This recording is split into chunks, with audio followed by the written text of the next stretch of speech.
Après la CAN, Joseph-Antoine Bell s'est confié à Yves-Boris Vey, Hervé Kessé et Armel Yao. Le montage est signé Marco Seri. Regardez.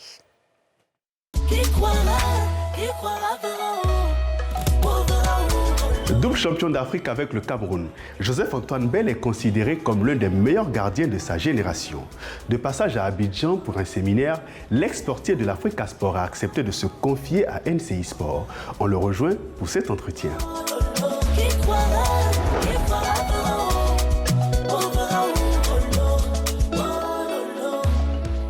Joseph-Antoine Bell, bonsoir. Comment allez-vous? Je vais très bien, merci. Vous avez participé à un séminaire sur la gestion des infrastructures sportives après la CAN. Pouvez-vous nous en parler un tout petit peu? La Côte d'Ivoire a pensé que les infrastructures de la CAN, qui coûtent si cher, doivent avoir une vie après la CAN. Et donc, la Côte d'Ivoire a eu l'intelligence et l'humilité de se référer à ceux qui sont passés avant, en choisissant donc le Cameroun qui est passé juste avant, et puis aussi le Maroc. Donc je pense personnellement que c'était une brillante idée. Il se trouve qu'au Cameroun, le président de la République, Paul Biya, a créé l'Office national des infrastructures et équipements sportifs du Cameroun pour pouvoir gérer spécifiquement ces installations-là. Justement, vous parliez du Cameroun. Quelle est la situation des infrastructures sportives de la CAN 2021? D'abord, nous, notre rôle, c'est de faire en sorte que les infrastructures soient disponibles quasiment à tout moment, qu'elles soient utilisées de manière rationnelle. En ce moment, vous pouvez jouer sur tous les terrains, sur tous les stades du Cameroun. Les stades de la CAN, les stades officiels sont à disposition, sont entretenus correctement, surveillés. Et les stades d'entraînement, il faut savoir que nous avons fait des stades d'entraînement avec des tribunes de 1500 à 5000 spectateurs, donc qui peuvent satisfaire des niveaux de compétition différents. Donc les installations se portent bien, mais elles se portent bien parce qu'on s'en occupe. Restons au Cameroun pour parler de l'Africa Foot. Le président Samuel Eto'o est en disgrâce en ce moment précis avec certains dirigeants de clubs. De quoi s'agit-il exactement? Je dois vous avouer que je n'en sais pas grand-chose. Et je dois surtout vous avouer que, tout en étant un ancien footballeur, le poste qu'on m'a confié me permet de m'adresser à tout le monde.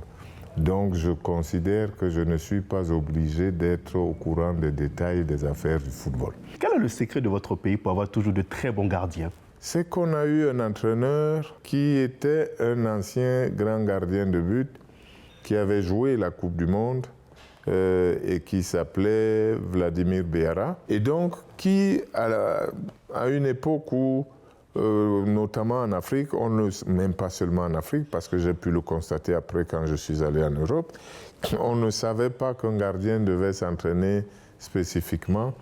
Vladimir Béara, en tant qu'ancien gardien, après l'entraînement collectif, mettait un accent particulier à entraîner ses gardiens. Il ne les entraînait pas simplement en répétant des exercices, mais aussi en expliquant un peu ce qu'il faisait. Ça a dû créer beaucoup de vocations, beaucoup de jeunes gens qui regardaient et qui voulaient devenir gardiens de but. Aujourd'hui, on a 7 à 8 équipes qui aujourd'hui peuvent prétendre valablement à remporter le titre. Je pense qu'on va vers la Coupe d'Afrique la plus ouverte de l'histoire, mais je pense la plus passionnante et la plus belle. Est-ce que vous partagez son avis? D'abord, c'est une déclaration bien sympathique et diplomatique. C'est logique si elle vient d'un président et pas d'un consultant. C'est bien, c'est gentil de dire ça. Maintenant, reste à voir le moment venu quel sera l'état des formes des uns et des autres. Mais les talents africains ont toujours existé et moi je suis pressé d'être à Abidjan pour la CAN et de pouvoir voir de quel talent il parle. Alors, on va parler d'un club que vous connaissez, l'Africa Sport, se trouve en 2e division, voilà bientôt 3 ans. Quel est votre commentaire sur cette situation que vit le club vert et rouge? L'Africa Sport est aujourd'hui ce qu'elle n'a pas su préparer hier. Et donc, c'est forcément regrettable que l'Africa Sport en soit arrivé là. Le championnat de Côte d'Ivoire sans l'Africa Sport n'est pas la même chose. Mais ça ne veut pas dire qu'il faut fabriquer une place pour l'Africa Sport. Ça veut dire que l'Africa Sport doit bien se rendre compte qu'elle a dessus. Elle est descendue parce qu'elle était plus haut niveau. Elle ne remonte pas parce qu'elle n'est pas au niveau. Merci beaucoup. À très bientôt.